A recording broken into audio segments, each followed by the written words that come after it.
The breach alarm screams through Orbital Station Carthage. Every species knows the protocol. Evacuate, survive, run away from the rupture. But the human doesn't run away. She runs toward it, straight toward the section venting atmosphere into the black. The Quarian station master freezes. His 4 eyes track her sprinting form. His mind cannot process it. She's going the wrong direction, toward death, toward the hull fracture sucking everything into space. Why? The question haunts every species in the galactic assembly. Why do humans run toward danger? It defies evolutionary logic. It contradicts survival instinct. It breaks every algorithm. Every species evolved to survive, to calculate risk, to choose life over death. Humans evolved too, but something broke in their code. Something terrifying, something the galaxy has never seen. Orbital Station Carthage sits at the border of 7 star systems. 3,000 souls live here. Merchants, diplomats, scientists. 43 species call it home.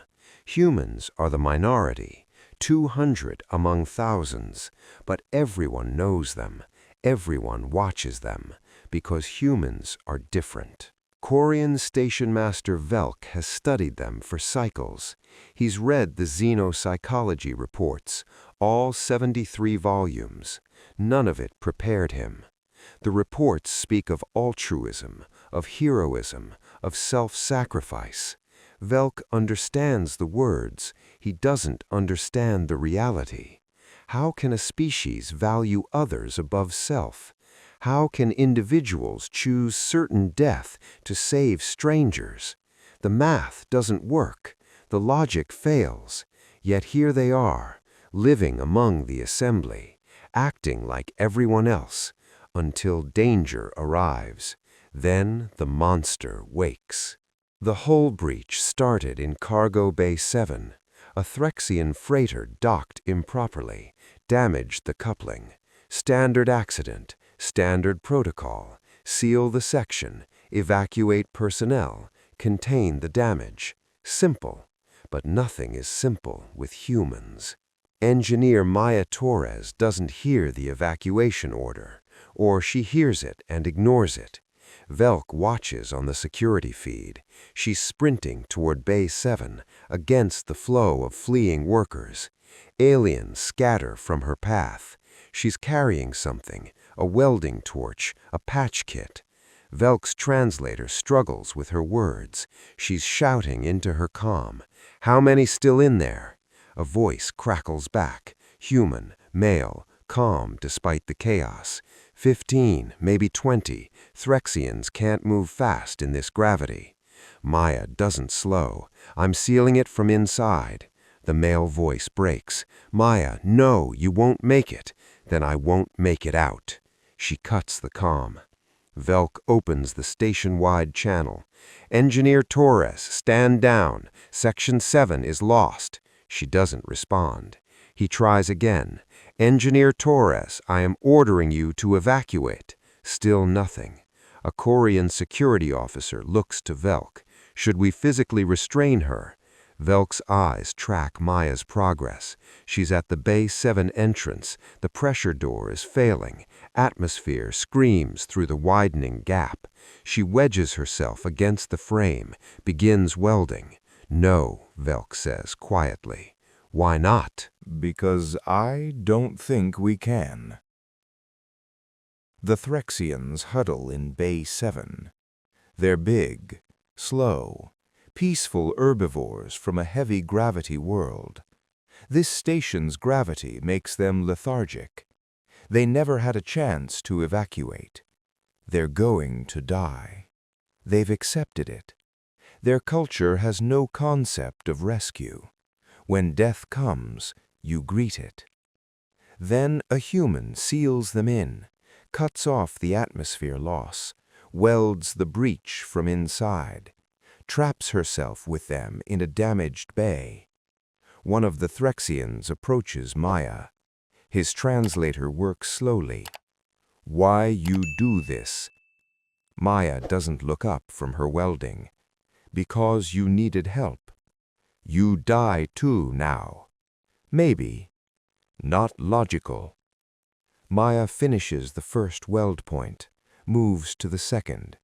Logic's overrated.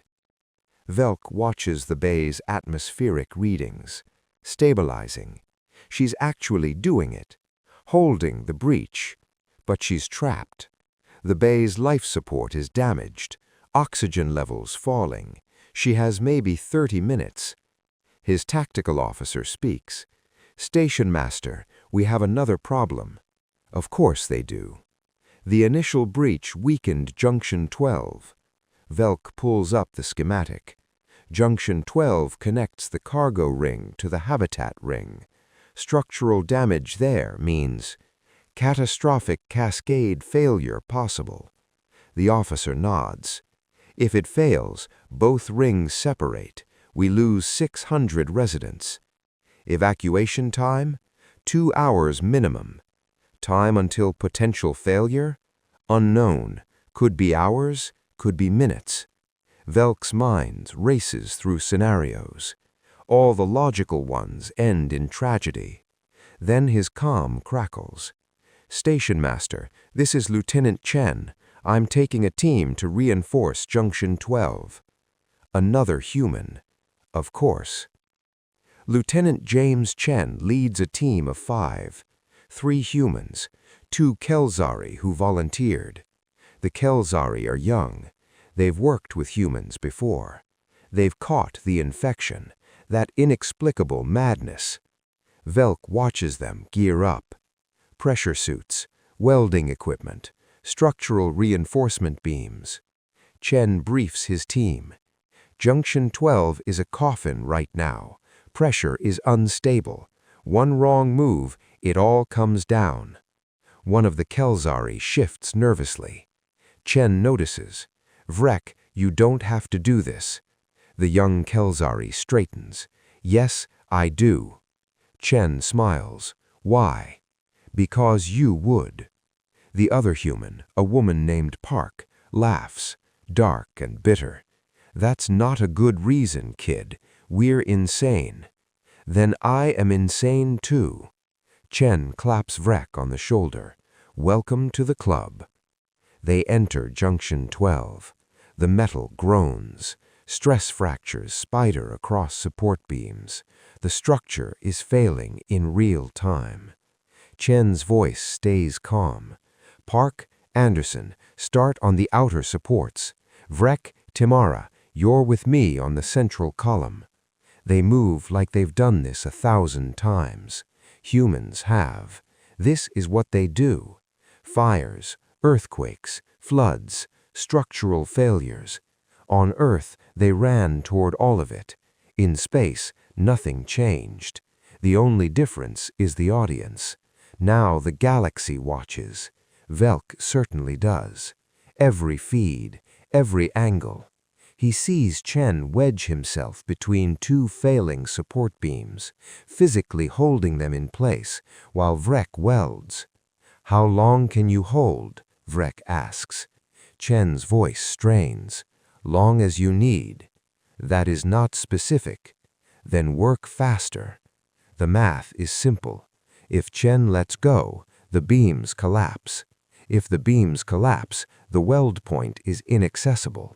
If the weld point isn't reinforced, the junction fails. So Chen doesn't let go. His muscles scream. His bones creak. He holds. Park's voice cuts through the comm. "We've got movement in section K14. Chen grunts. "Bad movement?" "All movement here is bad movement. Buckling in the floor plate." "Can you reinforce?" "Not without more hands."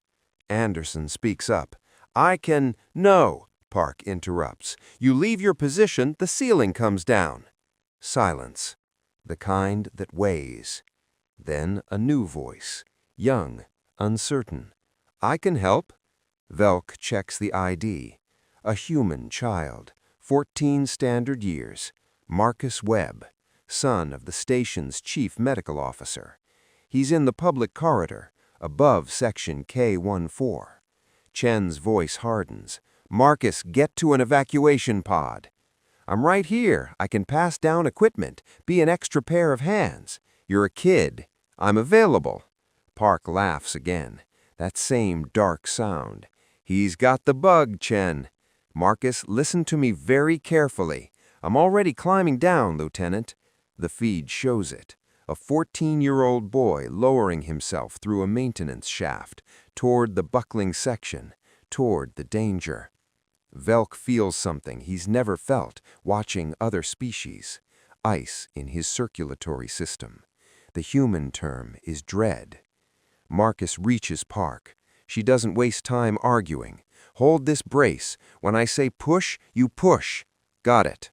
They work. A child and a soldier, reinforcing a floor that's trying to kill them. Marcus doesn't shake, doesn't cry, doesn't run. He pushes when Park says push, holds when she says hold, like he's done this before, like he was born for it. Maybe he was. Maybe all humans are. Park finishes the last weld. "Clear, get out." Marcus doesn't move. "There's another weak point, meter to your left." "I see it. I said get out." "I can help." "Marcus, my mom's in the habitat ring. 600 people are in the habitat ring. I'm not leaving." Park stops, looks at him, really looks, then nods once. "Okay, grab that brace." They keep working. Velk's second-in-command speaks quietly. The humans are insane. Velk doesn't agree, can't agree. Yes. They're going to die. Probably. For strangers. Yes. For a station that isn't even their home. Velk turns to face her. "Do you understand why?" She hesitates. She's Quarian, logical, rational, evolved to survive. "No," she admits. "Neither do I." They watch the feeds. Maya Torres still welding in Bay 7, oxygen at 15%. Chen still holding the beams, one shoulder dislocated now. Park and Marcus still bracing the floor, the section buckling faster. All of them should run. None of them do. "Station Master," the tactical officer calls. "We have a new crisis." Of course they do. "The primary coolant system for Reactor 3 is failing." Failing how? "Radiation leak in the coolant chamber. Automated systems can't access it. The angle's wrong. If it's not repaired, reactor goes critical in 40 minutes. That close to the station?" He doesn't finish. He doesn't need to. Everyone dies. All 3,000 souls. Evacuation isn't an option anymore. Not enough time. Not enough ships. They need someone to go into a radiation-flooded chamber and manually repair a coolant valve. A suicide mission. Literal. Direct. Certain. Whoever goes in won't come out. The radiation will cook them, even in a hardened suit. Velk opens the general comm. He's going to call for volunteers, even though he knows no logical species will answer. Before he speaks, someone else does. "This is Dr. Sarah Webb. I'm heading to Reactor 3. Velk's translator provides context. Chief Medical Officer, mother of Marcus Webb, the boy currently saving Section K14. Velk finds his voice. "Dr. Webb, you understand the radiation levels." "I understand." "You won't survive." "I know." "Then why?" "Because everyone else will." Simple. Direct. Insane. Another voice on the comm. Male. Shaking. "Marcus." "Mom?" Sarah's voice softens. Only for a moment. "Hey, baby." "Mom, you can't." "Marcus, listen. You're being brave right now. So brave. I need you to keep being brave." "Don't do this." "I have to." "Why does it have to be you?" Silence. Heavy and vast. Then Sarah speaks, and Velk finally begins to understand. "Because I can, because I'm here, because 3,000 people need someone to run toward the fire, and I know how." "I need you." "I know, baby, but right now they need me more. Marcus sobs. The comm picks it up. A child breaking. Sarah's voice breaks too, but she doesn't stop walking. Marcus, you finish that job with Park. You save those people. Then you find your father and you tell him. Tell him I love him. Tell him I wasn't scared. Were you? She reaches the reactor chamber, her hand on the door. Terrified, but I'm going anyway. She cuts the comm, opens the door, steps into the radiation. The door seals behind her. Velk watches her vitals, radiation exposure climbing, fast. She moves through the chamber, finds the coolant valve. The manual override is stuck. Of course it is. She pulls. It doesn't budge. Her vitals spike. Radiation poisoning in real time. She pulls harder. Velk can hear her grunting, straining, dying, but fighting, always fighting. The valve breaks free. She cranks it. Once, twice. Her hands shake. 3 times. 4. The coolant flow stabilizes. Reactor temperature dropping. Crisis averted. She collapses. Her vitals flatline. The medical sensors scream, then go silent. Dr. Sarah Webb is dead. She saved 3,000 lives, including her son's. The station goes quiet. Every species heard it, watched it. A mother running toward death to save strangers. Chen's voice breaks the silence. Junction 12 is secure. Park follows. Section K-14 is stable. Maya Torres, oxygen at 4%, barely conscious. Bay 7 is sealed. All the crises managed, all the fires extinguished by humans running toward danger while everyone else ran away. Velk orders the rescue teams. They pull Maya from Bay 7. She's unconscious, blue-lipped, but alive. The medical team works. She gasps, coughs, lives. Chen extracts from Junction 12. His shoulder is destroyed, 3 ribs cracked. He's smiling. Park and Marcus emerge from Section K-14. The boy is shaking now that it's over, now that the adrenaline fades, now that he remembers his mother. Park holds him, doesn't speak, just holds. Velk leaves the command center. He needs to see them, face to face, understand them, if understanding is possible. He finds Chen in medical. The lieutenant sits while a Threxian doctor works on his shoulder. Velk approaches. Chen looks up. Station master? Lieutenant Chen. Silence. Velk searches for words. In Korean, there are 47 terms for survival logic, not one for what Chen did. Why? Velk finally asks. Chen shrugs with the good shoulder, winces. Someone had to. But why you? Because I was there. That's not a reason. Chen looks at him, really looks. Yeah, it is. You could have died. Could have, didn't. But you accepted the possibility. Of course. Why? Chen leans back, thinks. You know what my father did back on Earth? The Assembly sends an official delegation to study the incident, to understand what happened, to learn from the humans. Velk briefs them, shows them the footage, Chen holding the beams, Maya sealing the breach, Sarah turning the valve, Marcus, just 14, bracing a collapsing floor. The delegates watch in silence. The Shari representative speaks first. This is their nature? Yes, Velk confirms. Not training. Training too, but the instinct comes first. It should have been eliminated by evolution. It should have been. It wasn't. The Korean delegate, Velk's own species, looks disturbed. They're a danger to themselves. Yes, they'll self-destruct. Maybe. We should restrict their roles, keep them from dangerous situations. Velk thinks of Sarah Webb, of the 3,000 lives. No. The delegates turned to him. No? No. Because the dangerous situations don't stop coming, and when they come, we need someone willing to run toward them. We can build better systems, automation, redundancies.